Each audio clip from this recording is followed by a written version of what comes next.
the world we will live in 10, 20 years from now will be dramatically different from the one we live in now.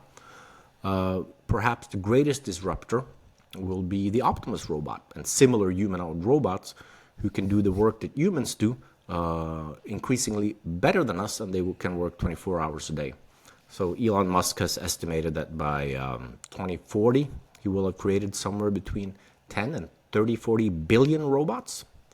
So we're entering into a future of AI and automation that means that we will increasingly be able to shift our activities as humans, not to securing our own material foundation, but to create wonderful lives for ourselves and others.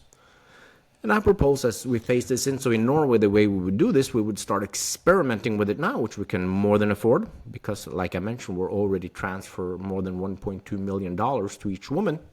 And we could increase that number and tax men more in the short to medium term.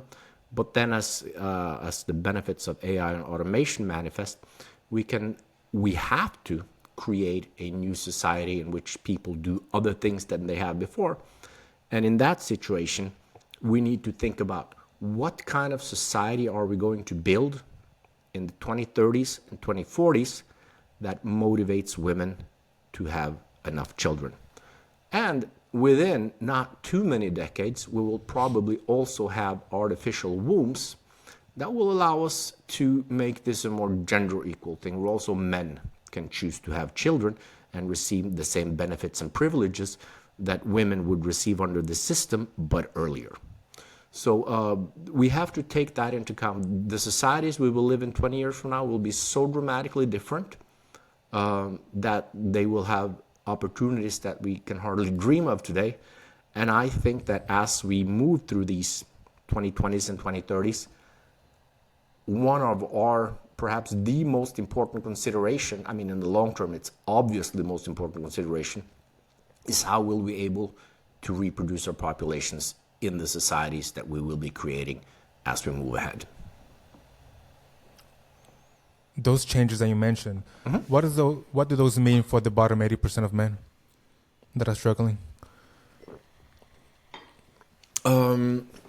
Probably, in the beginning, that will be terrible news. The reason why we have nation states and keep low-value men and problematic individuals within the fold is that we need bodies for production and protection. We need workers and soldiers. When this is taken care of by machines, I think we're going to form different types of societies. We won't be incentivized to be in these large nation-state structures. I think we'll live in smaller self-chosen societies where material security and other types of security and organization is provided by the AI, and then our efforts will go into creating wonderful societies. And then one impulse will be then for women to just choose not even to associate. I mean, today women can eliminate 95% of men on Tinder. Maybe they would like to do that in society too. But then on the other hand, for 4 million years, we've been a pair bonding species. We like that intimate connection to one person over several years. So maybe women would still be incentivized to associate with low-value men in the hopes of falling in love with one and thus acquiring a partner. So there are different factors there. Then there's going to be sex and love robots for both men and women. So you could imagine that men and because if bad things happen if low-value men get more and more marginalized, more and more women also end up involuntarily single. So it's not good for anyone. It's just that women have the powers of these markets. So if anything were to change, you would say from a modern perspective that they would have to do it because they have the power and agency. Although I don't believe that is possible on a group level. You have to change environment and incentives. But yeah, you could think that as we become more and more individualistic and also narcissistic to some extent, we're just not going to put up with each other's shit. We're going to want a boyfriend or a girlfriend that's a smoking hot, intelligent robot that tells us what feels the best and can confirm us. And yeah, we don't want to have to bother with other people's idiosyncrasies. Or maybe we do. I don't know. It's an incredibly exciting time. But this is, I mean, mating and societal changes are so intertwined. People don't think about it. People just take mating for granted and think there's some kind of natural mating and then something changed. But I mean, how we conduct our mating is the foundation for every society. All the other structures build on top of that. And we're now moving from the modern humanistic liberal world that you could say in one sense originated, let's say, around 1200 with the first sexual revolution, and then became humanistic about half a millennium ago, and then modernity came, and now we're going into something that is fundamentally different. This is, like I said, the perhaps deepest change in human history. And in those changes, what is most fundamental is how we reorganize our mating, and then everything else builds on top of that. So this is a very important choice, and different communities will choose differently. So I think we're going to see a lot of experimentation. Some of it will be disastrous. Hopefully a few of them will work really well and also be exportable to other communities.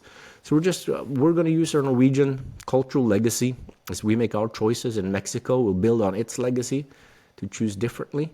And we just need to bear in mind as we go through these decades that we need to get the mating right. I mean, we need to reproduce. Maybe we're just going to leave it to the robots and the AI. Maybe they're going to take care of the artificial wombs and grow children and raise them by robots and send them out in the world. Maybe we individualistic, selfish people just can't be bothered to take care of these children. No, I don't think so. I think people love children. I think it gives a lot of meaning. And so my guess would be that in the not too far future, we could be entering a golden age, not only of humanity, but reproduction.